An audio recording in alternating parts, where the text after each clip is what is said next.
Greetings, I'm Hondo, and this is my review of the Malaise Forever Golden Guillotine. The signal chain for today is going to be my normal Trickfish 0.5K bullhead into Ableton, but for a bass today I'm using something a little bit different. This is my modern vintage MVP4, which is a brand new bass that I got that I absolutely love. Going to have a full review of this coming soon. All that said, let's jump into some sound clips.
So I have zero complaints about the build quality on this pedal.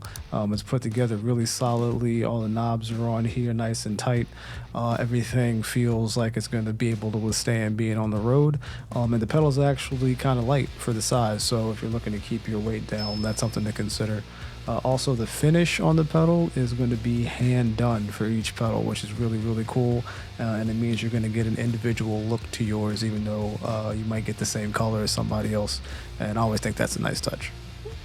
The controls on this pedal are pretty straightforward. The level knob controls the overall volume of the pedal. The cut knob is a very powerful high cut that can mellow out just about anything you run through it. The post knob controls the op-amp distortion gain, which is a gain that's a little bit more MIDI and thick sounding. Then the pre-knob controls the pre-distortion boost circuit, which gives you a little bit more of that kind of aggressive high end. The switch is a three-way clipping switch. When in the middle position, it gives you the most output level and dynamics. Then in the right position, it gives you more of a standard amount of compression to the signal.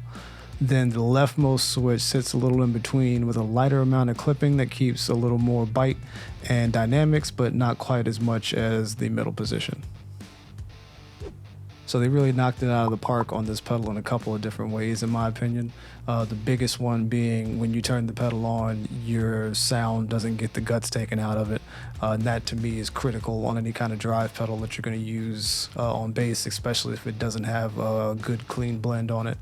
On top of that, the sound of the pedal sounds good from when the gain is all the way down to when it is all the way maxed out. So that means you get a really full range of gain sounds at your fingertips. And both of the gains work really well together, where the post gain gives you kind of a denser, more maybe low mid heavy type of sound, and then the pre-boost kind of fills in the upper range of your signal a little more, and then when you blend them together, they blend together the way you would expect, and they just kind of like fit together very nicely, kind of like puzzle pieces. So when you take that and combine it with the cut knob, which gives you some really, really strong high-end cut.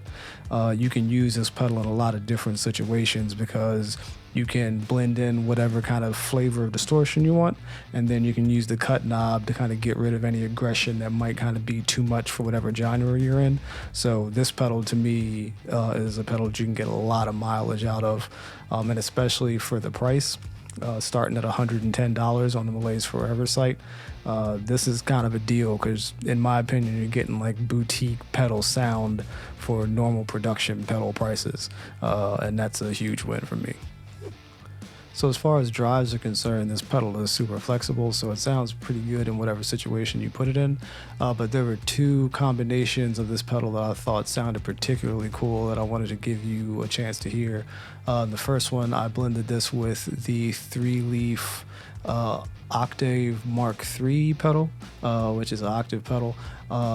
Putting the octave pedal through this, I thought just sounded awesome.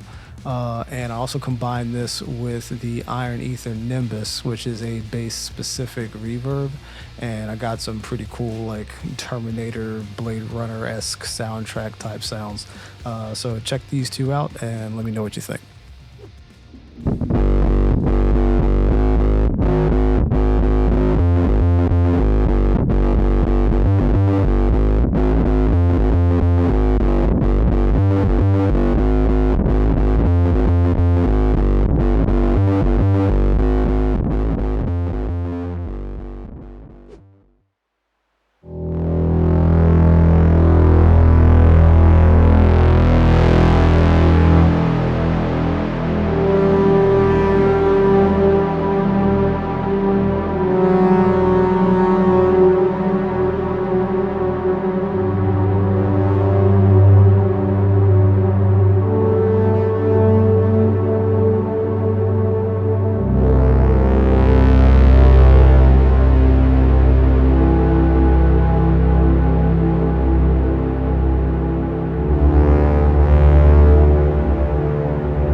So given the features of this pedal and the price, if you like the sounds that you heard earlier at all, this one is a no-brainer for me. And I hope a whole bunch of people go out and buy this before Malaise Forever realizes how great of a deal it is. And I think that this pedal could be used by a lot of different people in a lot of different settings. And even it could be something that you could kind of keep the gain low on and turn it on and just leave it on all the time, and just adjust the gain as you need to in a song. Because as you heard earlier in the sound clips in the beginning, even with all the gain down, it just warms up the sound kind of nicely. This pedal is just such a good value and it sounds awesome, so I highly recommend you check it out and hopefully get one for yourself. All that said, that's about it from me on this video. Hope you enjoyed it, and if you did, please do subscribe and hit that notification bell. That helps me out quite a bit. And also check the description below for my social media links. There's a link down there for my Twitch and my Discord. I would love to see you come hang out with us over there in that community. That said, I hope you're having a good one and staying happy and staying healthy, and hopefully I'll see you around. Take it easy.